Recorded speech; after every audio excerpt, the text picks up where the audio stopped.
Assalamualaikum warahmatullahi wabarakatuh. Waalaikumsalam warahmatullahi wabarakatuh. Sehat-sehat ya? Alhamdulillah Pak, sehat Pak. Pak Lorel sehat juga? Alhamdulillah. Ya.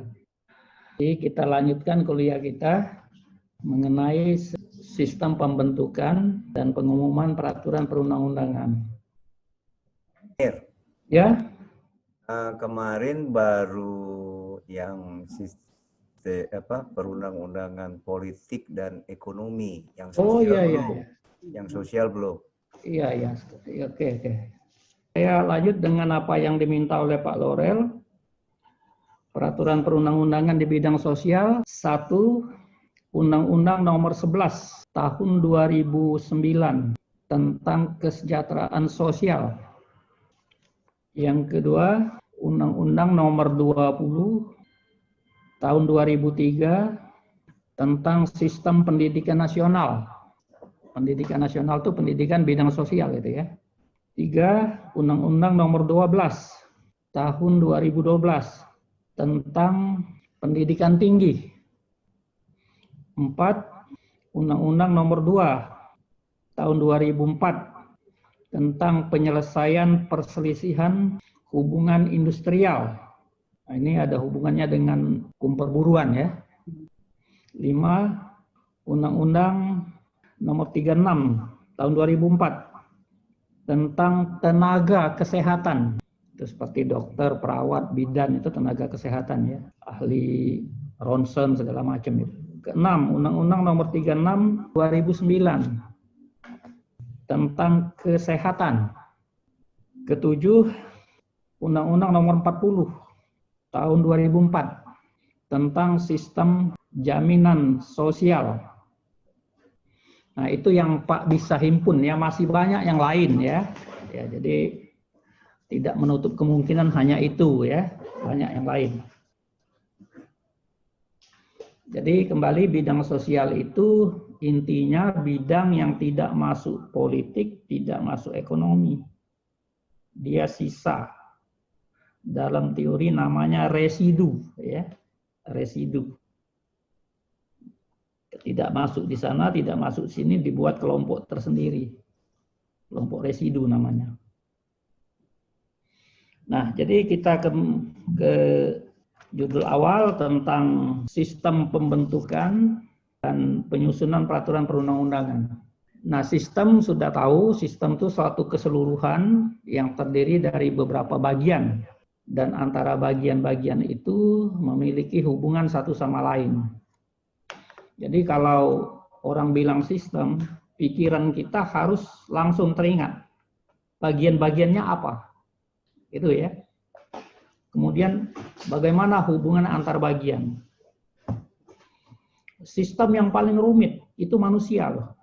Manusia itu terdiri dari 3 bagian besar, bagian kepala, bagian badan, bagian anggota badan.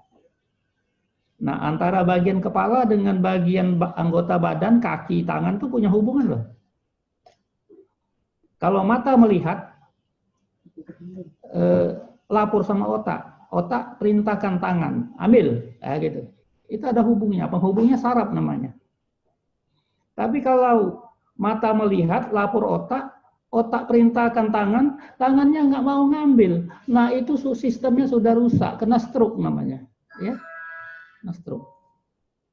Itu juga mobil, mesinnya hidup, masuk gigi tapi nggak mau jalan. Lah, itu kan ada rusaknya, kopling umpamanya, nggak bisa berfungsi. Jadi manusia itu sistem yang paling rumit. Negara itu sistem, terdiri dari eksekutif, legislatif, yudikatif, bagaimana hubungannya. Ya. Mobil itu sistem, bagian mesin, bagian gardan, bagian pesneleng, bagian roda, bagaimana hubungan bagian-bagian itu. Semuanya, ya sistem. Yang tidak sistem itu, itulah yang disebut bagian yang paling mendasar. Ya, bagian yang membentuk dasar. Nah, itulah yang disebut elemen dasar namanya, elemen dasar ya. Dulu orang bilang elemen dasar dari suatu benda itu adalah atom. ya. Tapi ternyata enggak begitu, salah. Atom itu terdiri dari ada bagian proton, neutron, dan elektron. Dan dalam neutron, proton itu ada bagian lagi, ya, ada bagian lagi yang terkecil, yang tidak bisa terdiri dari bagian kecil lagi. Tapi untuk sementara itu, mungkin nanti ada sarjana yang bisa membuktikan bahwa bagian yang terkecil dari proton itu masih bisa diurai lagi. Ya. Dulu orang bilang bagian terkecil itu atom. Kenapa? Karena kelihatannya bulat. Rupanya bulat itu dikelilingi oleh elektron. Ternyata intinya ada proton dan neutron. Nah, jadi artinya pengamatan manusia terhadap suatu objek bisa keliru loh. Ya. Nah, sekarang pembentukan. Pembentukan itu asal katanya bentuk, ya. Bentuk itu kata benda. Bentuknya bulat, bentuknya lonjong, bentuknya panjang, ya. Kalau pembentukan itu menunjukkan proses, ya, proses. Cara kerjanya. Cara kerja. Nah, tapi sekarang sebelum Pak masuk pembentukan, Pak ingin sedikit bicara tentang bentuk, ya. Di dalam dunia keilmuan, ya, bentuk itu namanya form. Form. FORM. Bentuk. Bisa juga dikatakan struktur. Ya, bentuk dengan struktur same mawon. Struktur sama dengan pola. Nah, setiap bentuk itu pasti ada hubungan dengan materi. Atau bahasa Inggrisnya matter. Jadi ada bentuk, ada materi. Materi itu bisa juga namanya bahan atau substansi. Ya. Supaya tidak bingung, Pak berikan contoh. Kita tahu kayu. Kayu itu meter. Ya, meter. Bahan. Tapi kalau dibentuk seperti di depan kamu itu namanya meja. Jadi materinya kayu, bentuknya meja. Tapi bisa juga materinya kayu dibentuk jadi plafon. Jadi meternya sama, bentuknya beda. Nah, gitu. Nah, begitu juga bisa terjadi. Beda kerupuk dengan kemplang. Bentuknya beda loh, antara kerupuk dengan kemplang. Tahu ya bedanya? Tapi materinya kan sama itu. Bahannya sama. Tetapi bisa bentuknya sama, bentuknya seperti meja, tapi materinya beda. Ada materi dari kayu, ada materi dari besi, ada materi dari batu. Meja batu kan ada kan? Meja besi ada kan? Nah, gitu. Nah, sekarang kalau kita hubungkan dengan dunia hukum, ya, maka apa materi dari hukum itu? Substansi hukum. Atau bisa juga disebut esensi hukum itu. Para ahli bilang esensi, ciri dasar dari hukum itu adalah mematoki, memberikan patokan. Patokan itu nanti berupa 3 hal. Patokan yang pertama dia berupa suruhan atau kewajiban atau perintah. Patokan yang kedua adalah larangan. Jadi yang tadi suruhan namanya tuh geboden. Esensi kedua larangan, perboden. Esensi ketiga adalah kebolehan. Jadi isi dari materi hukum itu dia harus mencerminkan ada suruhan, ada larangan, ada kebolehan. Kalau tidak ada satu ini, itu bukan hukum. Jadi materinya 3 ini. Nah, 3 ini nanti ya, 3 suruhan, larangan, kebolehan ini itu diberi bentuk. Diberi bentuk. Bentuk yang paling tinggi itulah diwujudkan dalam Undang-Undang Dasar 45. Jadi di dalam Undang Dasar 45 itu ada suruhan, ada larangan, ada kewajiban. Nah, tapi 3 esensi ini bisa juga diberi bentuk undang-undang. Jadi ada suruhan dalam undang-undang, ada larangan dalam undang-undang, ada kebolehan dalam undang-undang. Tapi ketiga ini bisa juga diberi bentuk perda kabupaten. Jadi ada suruhan di dalam perda kabupaten, ada larangan dalam perda kabupaten, ada kebolehan dalam perda kabupaten. Nah, karena ada suruhan, larangan, kebolehan dalam Undang-Undang Dasar 45 lebih tinggi, maka suruhan, kebolehan, dan larangan yang ada dalam undang-undang tidak boleh bertentangan dengan suruhan, larangan yang ada dalam Undang-Undang Dasar 45. Perda kabupaten, larangan dalam perda kabupaten, kebolehan dalam perda kabupaten tidak boleh bertentangan dengan suruhan, larangan yang ada dalam perda provinsi. Jadi perda provinsi, perda kabupaten, undang-undang, undang-undang dasar itu bentuk. Itulah namanya bentuk peraturan perundang-undangan. Ya, dalam teori begitu. Nah, jadi intinya dalam setiap aturan untuk dikatakan dia hukum, dia harus ada 3 ini cirinya, suruhan, larangan, kebolehan. Nah, suruhan, larangan, kebolehan ini ada yang dirumuskan secara nyata, tertulis. Ya, umpamanya di lalu lintas dilarang belok kanan dicoret. Nah, itu tertulis. Ya, tertulis. Nyata sekali.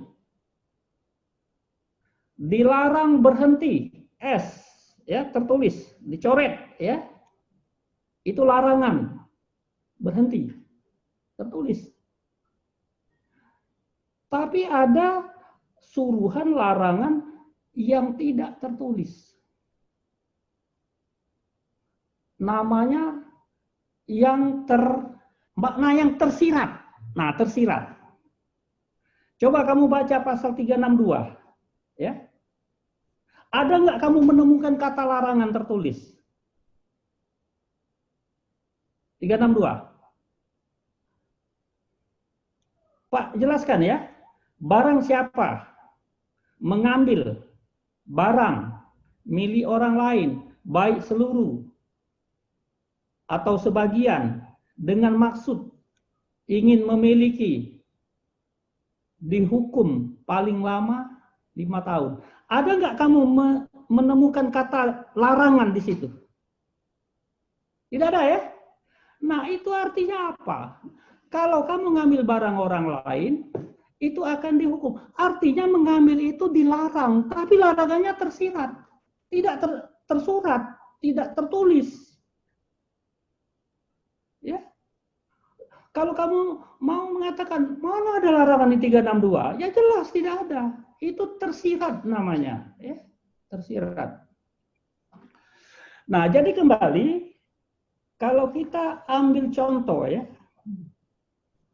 bahwa larangan suruhan itu dia bisa tertulis, menyatakan jelas-jelas terlarang, bisa juga tersirat.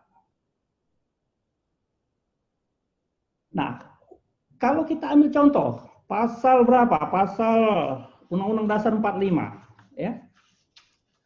Pasal Undang-Undang Dasar 45. Kita ambil pasal pertama kali, ya.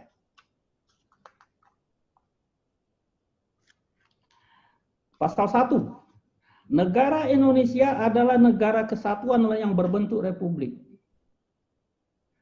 Tidak ada kata yang menyatakan Indonesia disuruh berrepublik. Tidak ada. Tapi itu maknanya tersirat. Ya, tersirat.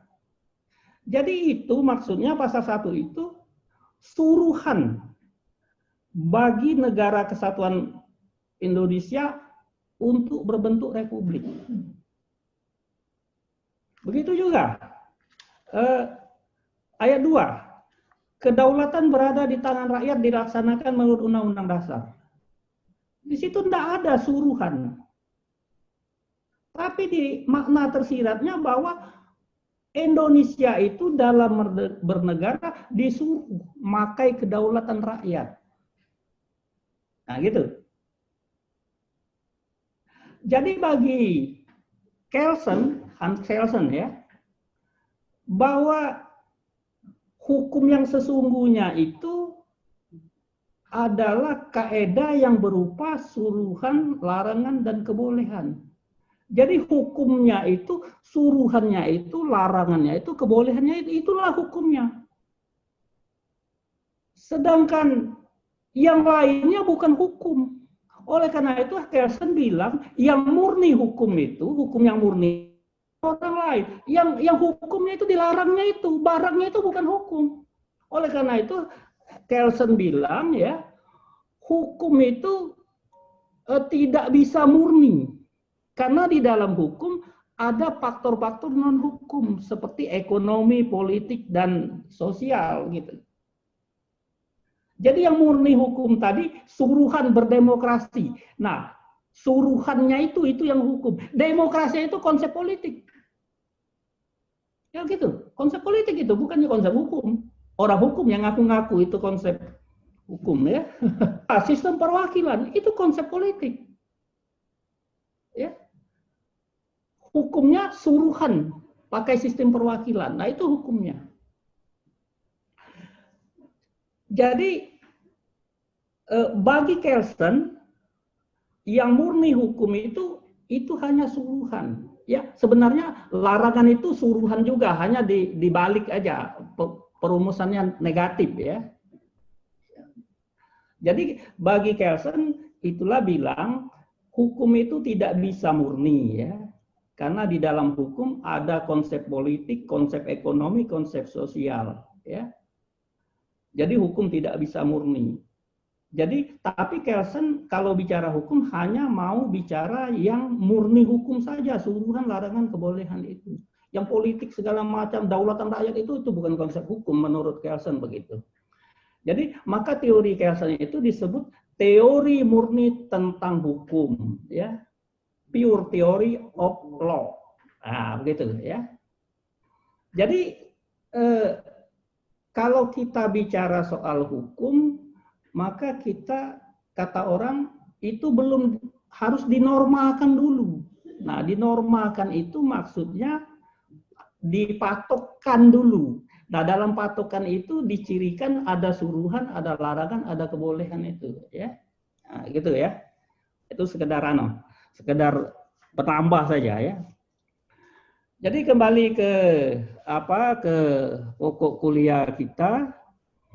Sekarang kita bicara soal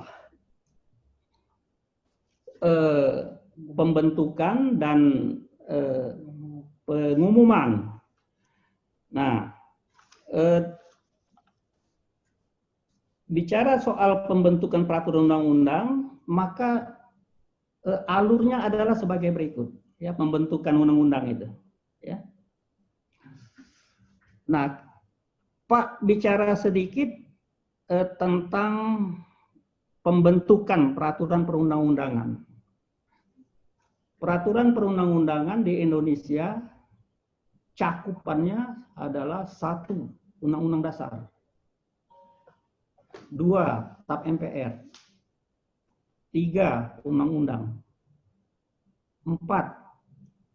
Peraturan pemerintah, 5. Peraturan presiden, 6. Peraturan daerah provinsi, 7. Peraturan kabupaten kota. Itu peraturan perundang-undangan. Nah, kalau kita bicara pembentukan, berarti bicara 7 pembentukan ini. Jadi bicara bagaimana pembentukan undang-undang dasar. Kemudian yang kedua bicara pembentukan TAP MPR. Yang ketiga bicara pembentukan undang-undang. Yang keempat bicara pembentukan peraturan pemerintah. Yang kelima berbicara pembentukan peraturan daerah provinsi. Yang ketujuh berbicara tentang pembentukan peraturan daerah kabupaten kota. Dan itu tidak mungkin diselesaikan dalam waktu hanya 60 menit. Itu bisa 2 tahun baru kelar. Panjang sekali. Jadi Pak hanya ngambil salah satu contoh saja. Dari peraturan perundang-undangan itu Pak hanya ingin bicara tentang pembentukan undang-undang. Ya, karena kalau seluruh bentuk undang-undang dasar lain lagi, TAP MPR lain lagi. Ya. Nah, jadi Pak ngambil salah satu sampel, yaitu undang-undang, ya, gitu. Nah, di Indonesia pembentukan undang-undang itu agak beda dengan negara lain, ya. Kalau di negara yang menganut sistem pemerintahan parlementer, maka kekuasaan membentuk undang-undang itu mutlak berada di tangan parlemen. Ya, parlemen. Parlemen itu nama umum. Parle, asal katanya, parle itu bicara. Parlemen tempat wakil rakyat bicara, ya, parlemen. Nama umum. Nama khusus masing-masing negara berbeda. Parlemen Israel namanya Knesset. Parlemen Amerika namanya Kongres. Parlemen Inggris namanya Majelis Rendah. Parlemen Rusia namanya Duma. Parlemen Jerman namanya Bundestag. Ya. Parlemen Indonesia namanya Dewan Perwakilan Rakyat. Yang orang bilang pakai sistem 2 kamar. Kamar pertama DPR, kamar kedua DPD, ya gitu. Tapi sebenarnya tidak begitu. Yang pemegang kekuasaan legislatif itu DPR, ya, bukan DPD. Yaitu DPR membentuk undang-undang, tapi harus persetujuan presiden. Nah, dalam sistem Amerika, yang membentuk undang-undang juga parlemen. Hanya saja di Amerika, persetujuan presiden itu dapat dinyatakan dari kalau presiden tidak sanggup melaksanakan undang-undang yang dibuat itu. Jadi bagaimana kalau presiden parlemennya bikin undang-undang, presidennya tidak sanggup melaksanakan? Sulit. Maka presiden diberi hak untuk menolak undang-undang itu. Itulah namanya hak veto. Ya, hak veto. Kalau di sistem parlementer Inggris, parlemen yang bikin undang-undang. Yang melaksanakannya pemerintah, Perdana Menteri. Nah, apakah Perdana Menteri boleh menolak undang-undang yang dibuat oleh parlemen? Ya tentu tidak. Mengapa? Dalam sistem parlementer, Perdana Menteri dan kabinet itu sebenarnya panitia kerja dari parlemen. Jadi yang membuat undang-undang itu Perdana Menteri itu juga. Perdana Menteri harus anggota parlemen loh. Ya. Jadi kalau dia sudah membuat undang-undang, otomatis dia sanggup melaksanakan. Gitu. Tapi di Amerika karena sistem presidensial berdasarkan teori Montesquieu, jadi parlemen itu terpisah dengan pemerintah. Jadi kalau dalam sistem parlementer, pemerintah, Perdana Menteri itu sebenarnya panitia kecil dari parlemen, suruhan parlemen. Tapi dalam sistem presidensil, pemerintah itu yang berdiri sendiri, yang dipilih juga oleh rakyat. Ya. Parlemen juga dipilih oleh rakyat. Jadi dua kedaulatan rakyat itu mewujudkan diri dalam diri presiden maupun dalam diri DPR. Ya. Nah, gitu. Nah, di Indonesia waktu perubahan amandemen tahun 2002, dulu pusat pembentukan undang-undang itu berada di tangan presiden. Waktu amandemen beralih ke tangan DPR. Nah, tapi jadi memperkuat kedudukan DPR. Tapi aneh, waktu kekuasaan membentuk undang-undang tangan DPR, tapi undang-undang yang dibuat DPR harus mendapat persetujuan bersama. Pasal 20 itu, 2 ayat 4 ya. Harus mendapat persetujuan dari presiden. Kalau presiden tidak setuju, tidak jadi. Tidak laku itu undang-undang itu. Jadi bedanya dengan Amerika, kalau presiden tidak setuju, dia veto. Kalau di Indonesia, kalau presiden tidak setuju, dia bisa menyatakan pendapatnya dalam rapat bersama antara pemerintah dengan DPR. Nah, gitu. Ya, saya tidak setuju. Kalau pemerintah sudah menyetujui, lantas dia sah sebagai undang-undang, tapi presiden tidak mau menandatangan, maka tetap berlaku. 30 hari tidak ada tangan presiden, otomatis undang-undang itu berlaku ya. Nah, ya sekarang. Nah, sekarang baru kita masuk inti prosedur pembentukan. Prosedur pembentukan undang-undang itu Pak kategorikan dalam 5 tahap. 5 tahap, 5 tata cara yang harus dituruti. Jadi 5 prosedur yang harus diikuti. Nomor 1, harus ada pengajuan rancangan undang-undang.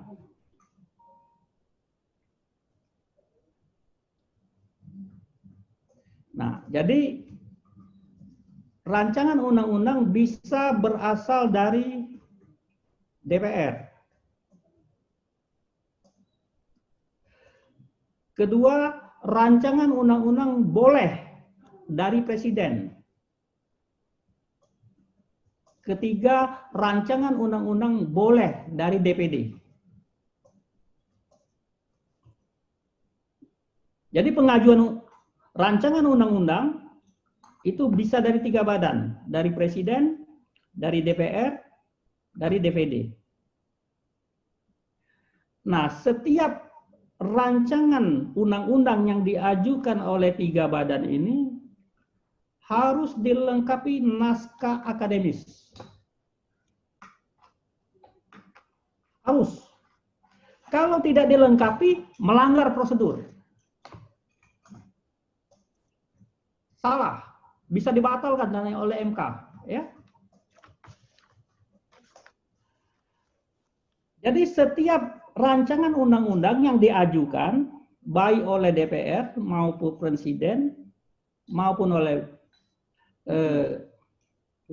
DPD harus dilengkapi dengan naskah akademis. Kecuali 3 hal. Kecuali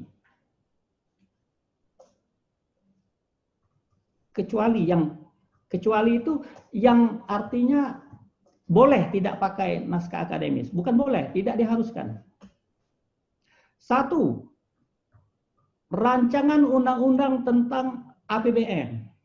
Nah, itu tidak perlu naskah akademis. Jadi jangan nanti ada rancangan APBN, tidak ada naskah akademis. Nah, ini melanggar prosedur. Tidak begitu ya. Yang kedua, rancangan undang-undang tentang peraturan pemerintah pengganti undang-undang, RUU Perpu.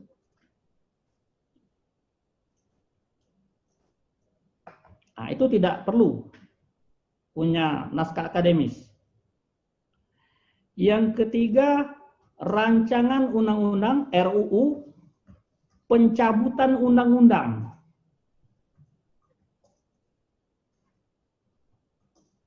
Jadi kalau mau nyabut tidak perlu, ya. Jadi seluruh pengajuan RUU harus dilengkapi oleh naskah akademis, kecuali yang 3 tadi. Ya, kecuali. Dalam hukum pasti ada pengecualian loh. Semua orang dilarang mendirikan bangunan, kecuali ada izin. Semua orang dilarang mengemudikan kendaraan, kecuali ada surat izin mengemudi. Di semua orang dilarang berpoligami, kecuali umpamanya sakit, ya. Nah, ya, oke ya. Nah, itu tahap pertama pengajuan, ya, prosedur yang pertama. Yang kedua, pembahasan RUU. Nah, pembahasan ini ada dua tahap, 2 tingkat. Pembahasan tingkat pertama itulah dilakukan dalam 1. Rapat komisi.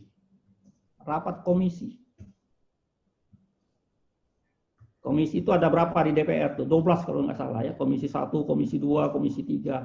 Masing-masing komisi sudah ada tugas masing-masing. Umpamanya komisi 1 membidangi luar negeri, pertahanan, begitu ya. Komisi 3 soal hukum dan sebagainya ya. Jadi tingkat pertama dilakukan dalam rapat komisi atau rapat gabungan komisi. Umpamanya rapat gabungan komisi 1 dengan komisi 3, komisi 3 dengan komisi 6 gitu.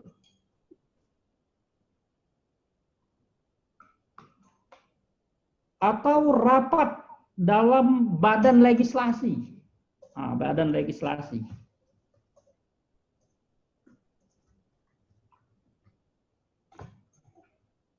Atau rapat badan anggaran, Banggar. Ya, Banggar.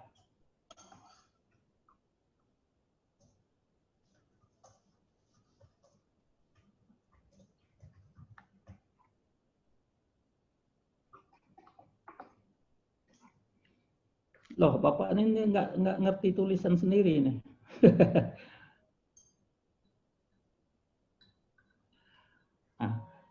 Nah, sesudah rapat tingkat pertama dilakukan, jadi rapat tingkat pertama itu harus dilakukan. Kalau ini dilewati, itu pelanggaran prosedur, ya. Undang-undangnya cacat itu, bisa dibatalkan total oleh Mahkamah Konstitusi.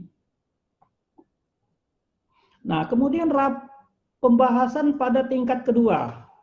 Ya, tingkat kedua dilakukan dalam rapat paripurna. Kalau tadi rapat komisi, rapat Banggar, rapat gabungan komisi, ini sudah luas lagi, rapat paripurna. Paripurna itu menyeluruh, ya, semua anggota harus hadir. Itu suruhan, tapi kenyataannya datangnya cuma 10%. Tapi daftar hadirnya penuh biasanya di DPR. Nah, baru neken balik. Kayak berdasarkan tekenan ini dasar pengeluaran honor, wah rapat hadir terus ini, gitu ya. Ini Pak Orel sekedar aja. Ya, jadi rapat tingkat kedua dilakukan pada rapat paripurna yang membicarakan hal-hal sebagai berikut. 1. Melaporkan tentang proses pembentukan undang-undang, prosesnya. Jadi prosesnya itu dilaporkan di paripurna. Karena seluruh anggota paripurna itu kan ada yang nggak ikut kan. Kalau umpamanya rapat komisi 1, komisi 2, komisi 3 kan nggak tahu. Nah, maka prosesnya harus diterangkan itu. Proses pembentukan ini? Iya, proses pembentukan tadi. Yang kedua, harus dikemukakan pendapat-pendapat praksi. Ya, praksi.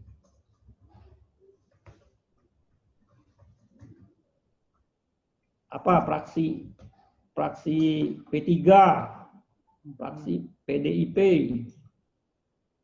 ya. Kemudian di rapat paripurna itu dijelaskan juga pendapat DPD. Nah, kalau DPD tidak diikutkan, dia tidak punya pendapat, itu juga pelanggaran prosedur. Kemudian pada rapat paripurna dijelaskan pernyataan persetujuan atau penolakan praksi. Persetujuan atau penolakan praksi dan pendapat anggota secara lisan.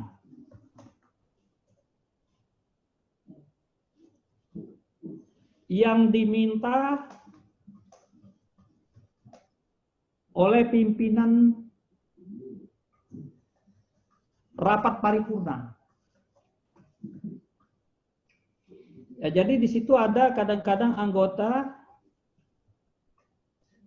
punya pendapat tersendiri, ya, pendapat lisan yang diomongkan di depan forum DPR itu.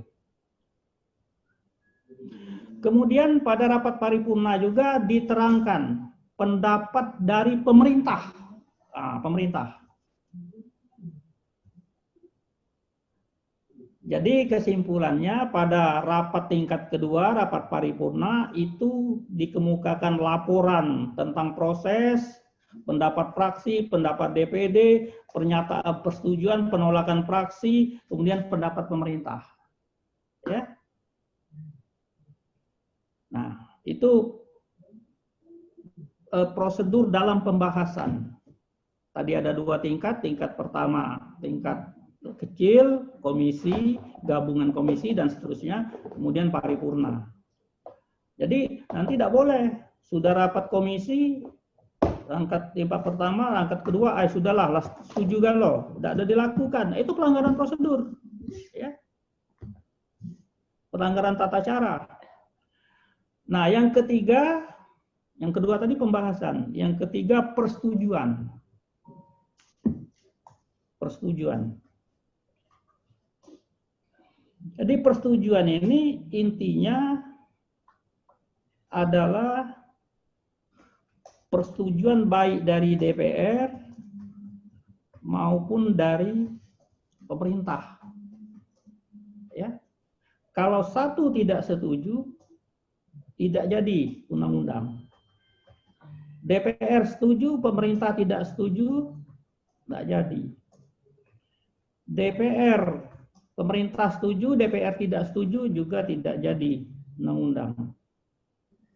Jadi katakanlah, kekuasaan legislatif di Indonesia itu dipegang oleh 2 badan. 1 DPR, 2 presiden. Sehingga dapat disimpulkan, enak jadi presiden di Indonesia itu. Ya. Pertama, megang kekuasaan eksekutif sendirian. Kedua, megang legislatif bersama DPR. Jadi presidennya 1,5, DPR-nya separuh. Ya. Jauh enak jadi presiden. Apalagi zaman Bung Karno dulu. Zaman Pak Harto. Di samping megang kekuasaan eksekutif, megang legislatif bersama DPR, kemudian memiliki kekuasaan mengangkat hakim agung. Kemudian Bung Karno bisa menanulir putusan Mahkamah Agung. Sehingga Presiden menurut Undang-Undang Dasar 45 versi lama, kekuasaannya sangat besar. Satu, kekuasaan eksekutif sendirian, legislatif bersama DPR, kekuasaan di bidang yudisial juga. Oleh karena itu, baik Soeharto maupun Soekarno mati-matian mau bertahan bertengger di atas Undang-Undang Dasar 45. Mengapa? Karena kekuasaannya besar. Kekuasaan besar, kata Lord Acton, cenderung korup. Power tend to corrupt. Tapi kekuasaan tanpa batas pasti korup. Power tend to corrupt, absolute power corrupt absolutely. Nah, itulah makanya Pak Harto kekuasaan absolut, walaupun ada MPR, MPR itu di bawahnya Pak Harto. Tidak ada yang berani mengawasi Presiden Soeharto, sehingga Presiden Soeharto tidak ada lembaga yang bisa mengawasi. Karena itu Presiden Soeharto jadilah presiden paling korup nomor 1 di dunia melalui yayasan-yayasan super smart dan sebagainya itu. Yang kedua baru diduduki oleh Marcos, kalah Marcos dengan Pak Harto itu ya. Jadi itu nyimpang sedikit ya. Nah, persetujuan ini ada dua macam. Ada persetujuan didapat musyawarah, ya, musyawarah. Nah, itu ciri khas demokrasi Pancasila itu musyawarahnya itu. Nah, kalau tidak tercapai musyawarah, baru diikuti dengan voting, pemungutan suara. Itu tidak boleh dibalik. Kalau persetujuan langsung voting, musyawarah tidak dilaksanakan, melanggar prosedur, bisa batal. Ya, tidak boleh. Musyawarah dulu. Jadi itu prosedur ya. Nah, itu persetujuan. Jadi persetujuan bisa dilakukan pertama musyawarah, kemudian kalau tidak tercapai dalam voting ya. Tidak boleh langsung voting. Musyawarah diabaikan, melanggar prosedur loh. Nah, yang keempat baru tahapnya itu pengesahan. Nah, pengesahan itu dicirikan oleh penandatanganan presiden. Ya. Tapi bisa terjadi persetujuan bersama sudah, tapi akhirnya presiden tidak mau tanda tangan. Itu pernah terjadi.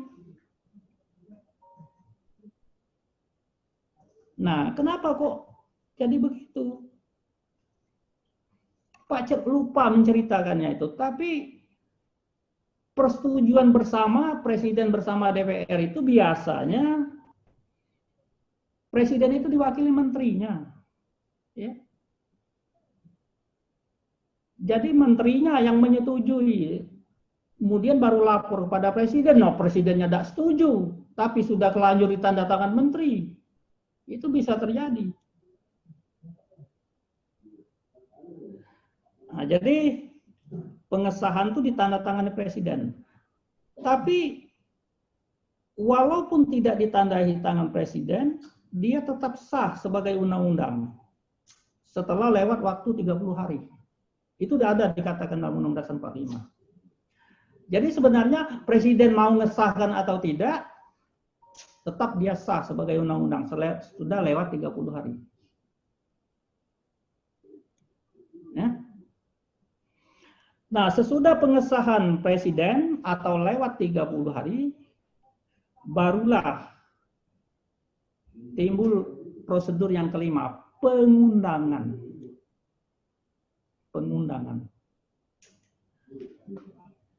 pengundangan itu artinya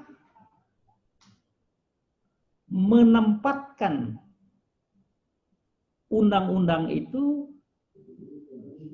dalam lembaran negara. Apa gunanya undang-undang ditempatkan dalam lembaran negara? Agar undang-undang itu dapat diketahui oleh seluruh warga negara ataupun pejabat. Jadi undang-undang ini lihat di lembaran negara. Kalau tidak ada, belum jadi undang-undang walaupun sudah disetujui. Nah, mengapa perlu diundangkan? Maksudnya supaya orang tahu, oh ada undang-undang ini.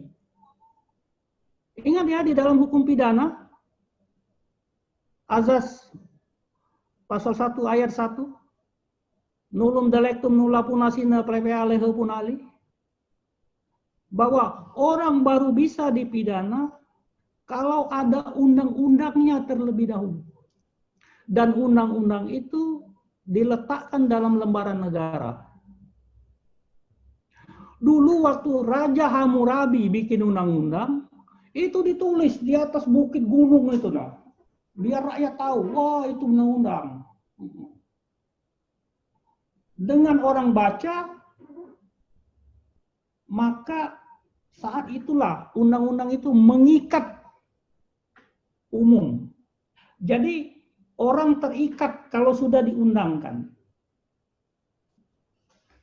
Jadi tidak bisa lagi orang bilang, Pak saya kan tidak baca undang-undang. Jadi saya mohon maaflah kalau melanggar. Tidak bisa. Kalau sudah diundangkan, semua orang mau baca atau tidak baca, dia harus terikat dengan undang-undang itu. Tapi kalau belum diletakkan di lembaran negara, orang tidak bisa baca, maka walaupun sudah disetujui presiden, tidak mengikat umum. Kita tidak terikat.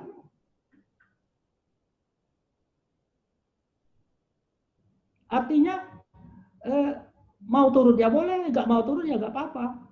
Dan kita tidak bisa dihukum, karena belum ada undang-undangnya, karena belum diumumkan.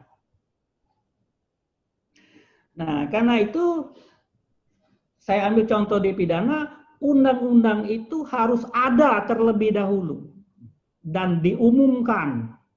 Itulah namanya leg prepea dalam hukum pidana, ya. Jadi undang-undangnya harus ada supaya orang tahu, dan dengan sudah diumumkan dalam lembaran negara, semua orang dianggap tahu akan hukum.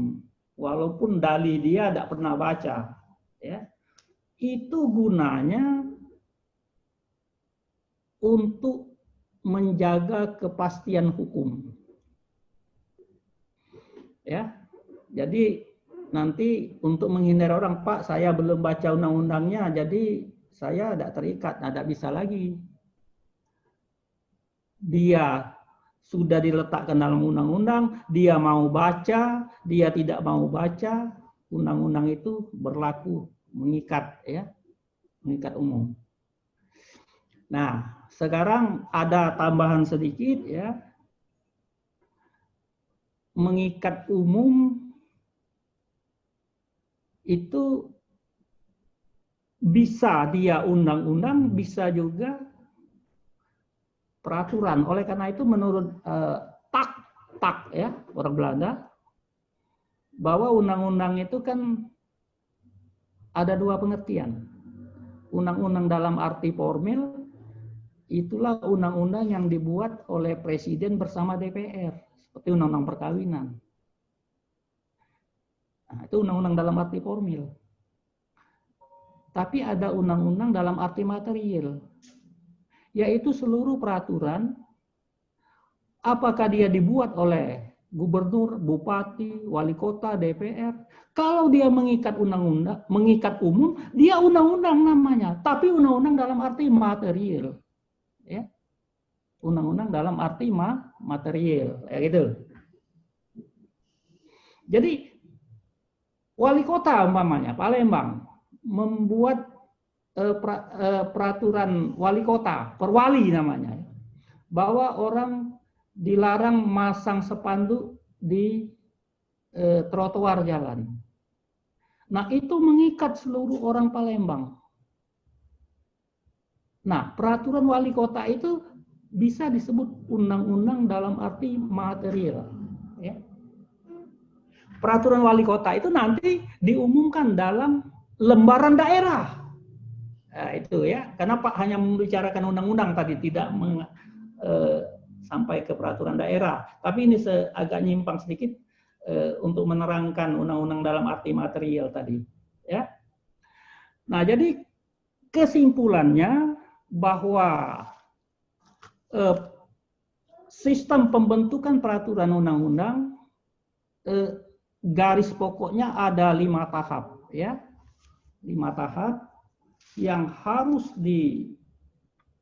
dituruti, prosedurnya harus dituruti, mulai dari pengajuan, pembahasan, persetujuan, pengesahan, dan pengundangan. Nah, itulah inti yang Pak kuliahkan. Tapi catatan, Pak membatasi diri contoh hanya pada undang-undang, ya. Belum merambah PP, belum merambah Perpres, belum merambah Perda provinsi, kabupaten, apalagi pembentukan Undang-Undang Dasar 45, pembentukan TAP MPR, belum, karena waktu dan materinya sangat terbatas, ya. Nah, jadi kalau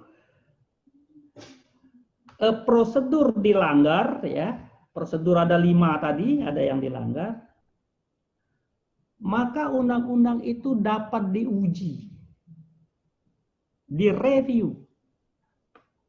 Nah, menguji suatu undang-undang dari proses pembentukannya, apakah ada tata cara yang dilanggar, itulah namanya uji formil.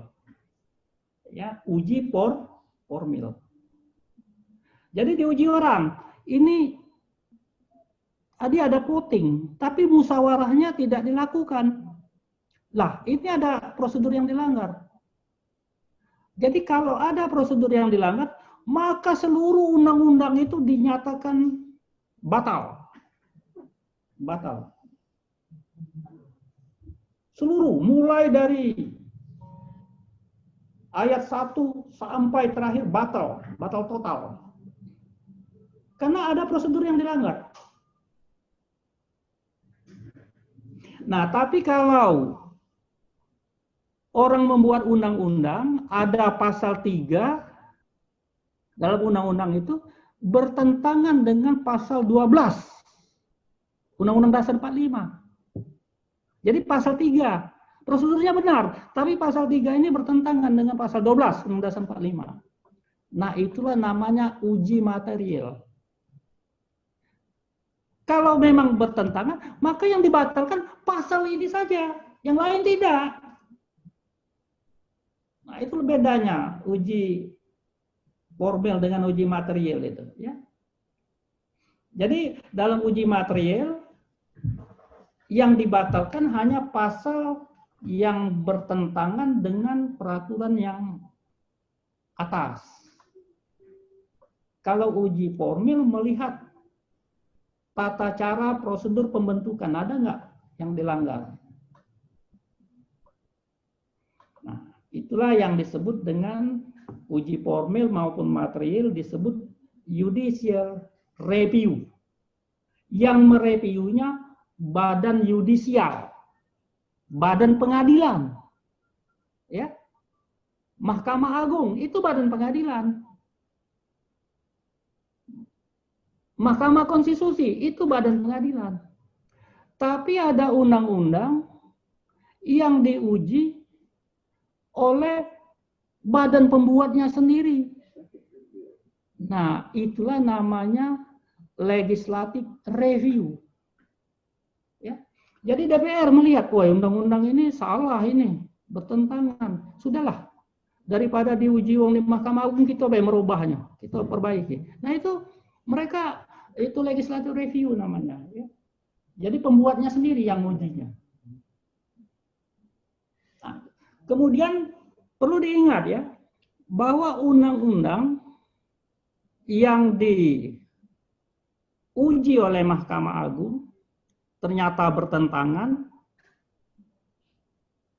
atau prosedurnya bertentangan, itu yang ujinya hanya bilang begini, bahwa undang-undang ini tidak mengikat, tidak mempunyai kekuatan mengikat. Pasal 3 yang bertentangan dengan pasal 12 hanya bilang, pasal ini tidak memiliki kekuatan mengikat. Jadi orang tidak terikat dengan pasal yang bertentangan atau undang-undang yang prosedurnya salah tadi. Jadi dia hanya bilang ini undang-undang ini tidak mengikat atau pasal ini tidak mengikat. Mahkamah Agung maupun Mahkamah Konstitusi tidak berwenang mencabut undang-undang itu. Dia hanya menyatakan tidak mengikat. Orang tidak terikat, boleh dilanggar. Tidak boleh. Mahkamah Agung itu bilang mencabut undang-undang. Loh, bukan kewenangan dia loh. Mencabut undang-undang itu pembuat undang-undang. Jadi Badan Peradilan Judicial Review itu hanya menyatakan undang-undang atau pasal-pasal itu tidak mengikat umum. Yang mencabutnya tetap pembuat. Nah, karena dia menyatakan hanya tidak memiliki kekuatan mengikat, maka badan seperti Mahkamah Konstitusi dan Mahkamah Agung itu disebut orang sebagai badan legislatif yang pasif, ya, yang pasif. Tukang batalkan, tukang menyatakan tidak mengikat, memiliki kekuatan mengikat. Ya, jadi lembaga legislatif yang pasif, ya. Yang aktif ya DPR bersama Presiden itu. Nah itu perlu kamu jangan keselio ngomong, loh ini sudah dicabut oleh Mahkamah Konstitusi, salah, ya. Ini sudah dicabut oleh Mahkamah Agung karena bertentangan, PP ini bertentangan dengan undang-undang. Dicabut, salah, tidak boleh. Itu bukan bahasa hukum. Dia hanya bilang tidak memiliki kekuatan mengikat. Apa yang dikatakan oleh undang-undang, kalimat undang, itulah dianggap benar. Ya. Dulu Pak pernah berhadapan dengan orang, loh ini undang-undang perkawinan. Oh bukan Pak, ini undang-undang pernikahan ini. Lah dari mana? Ya kan yang benar nikah. Tidak. Undang-undang 174 itu jelas nyebut perkawinan. Jadi kalau disebut undang-undang itulah dianggap benar. Kalau nanti ternyata ya istilah yang dipakai pembuat undang-undang itu salah, maka itu ada prosedur perbaikannya. Itulah namanya perubahan, revisi. Tapi sebelum dirubah itulah yang dianggap benar. Jadi itu makai adagium, semua orang semua orang dianggap benar sebelum terbukti salah. Semua teori dianggap benar sepanjang belum ada teori lain yang bisa menyalahkan teori itu. Itu dari ilmu pengetahuan itu diambil. Ya. Jadi semua teori dianggap benar sepanjang belum ada teori lain yang menyatakan dia salah. Jadi teori itu sifatnya dianggap benar terus. Nah, tapi kalau ada teori lain bisa menyalahkan, dia salah. Gitu. Gitu juga orang. Semua orang dianggap benar. Kecuali dinyatakan salah. Oleh lembaga yang berwenang. Siapa yang bisa menyatakan orang bersalah? Ya pengadilan salah satunya. Ya. Pengadilan. Kapan orang salah? Coba, saudara Pak Andri, kapan orang itu salah kira-kira? Jika melanggar peraturan perundang-undangan yang sudah ditetapkan, Pak. Jika melanggar peraturan perundang-undangan. Saudara Reza. Kalau dalam pidana itu Pak, seseorang dikatakan bersalah jika dia sama sekali kan melanggar peraturan perundang-undangan. Sama dengan yang tadi. Satu lagi, Nur Aini. Ya Pak, hampir sama Pak, jika seseorang tersebut melanggar Egi, Pak. perundang-undangan. Ya. Siapa yang berpendapat lain? Egi, Pak. Ya, Egi. Setelah pendapat dari pengadilan, setelah keluarnya putusan dari pengadilan yang bersifat inkrah. Kapan pengadilan itu bisa menyatakan salah itu? Pak, potong aja karena waktunya hampir habis. Ya, jadi orang itu dinyatakan salah dilihat dari dua hal. Ada nggak unsur kesengajaan? Offset namanya.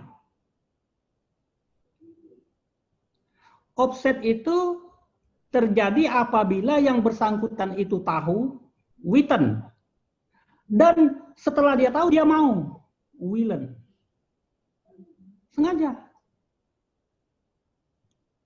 Nah, kalau dia tidak punya offset, witten tidak punya, willen tidak punya, tahu dan mau ya. Orang mencuri itu dia tahu loh salah. Tapi dia mau ngambil barang orang. Nah, itu sengaja. Tapi ada, kalau tidak terbukti dia ada offset, maka dicari berikutnya. Ada nggak kelalaian? Itulah namanya culpa. Culpa itu dia tahu, tapi dia tidak mau. Kamu mengendarai mobil, menjalankan mobil kecepatan tinggi, kamu tahu loh itu bahaya. Terus nabrak orang, mati. Orang mati itu kamu tidak mau loh. Nah, jadi dalam hal lalai, sebenarnya orang itu tidak punya niat buruk. Mens rea dalam otaknya. Mens rea, niat buruk diwujudkan dalam tindakan buruk, actus reus. Ya, mens rea actus reus, kan dalam pidana begitu. Nah, jadi orang yang tidak sengaja tadi, actus reusnya ada, tapi mens rea-nya nggak ada. Seperti sopir tadi, nabrak orang mati itu dia nggak ada niat buruk untuk membunuh orang loh. Kalau niat buruk membunuh orang terus ada perencanaan itu Madhead Purbedah terada dalam pasal 340 itu ya. Pembunuhan berencana. Jadi artinya kembali orang salah itu ada nggak culpa, ada nggak offset. Nah kalau terbukti ada salah satu, dia salah. Kalau dia salah maka ada hukuman. Kalau tidak salah tidak ada hukuman. Hensstraf Sondershall dalam hukum pidana kan begitu kan? Jadi salah itu dilihat ada nggak unsur kesengajaan. Itu yang mau dibuktikan oleh hakim itu. Ada nggak unsur kelalaian. Orang gila, sengaja ya tidak, lalai ya tidak. Maka nggak bisa dihukum. Nggak ada salah dia itu. Ya. Itu saja. Jadi kalau tidak ada pertanyaan, punya hampir habis. Pak pikir kita selesai sampai di sini. Semoga bermanfaat. Pak tutup dengan Assalamualaikum warahmatullahi wabarakatuh. Waalaikumsalam warahmatullahi wabarakatuh.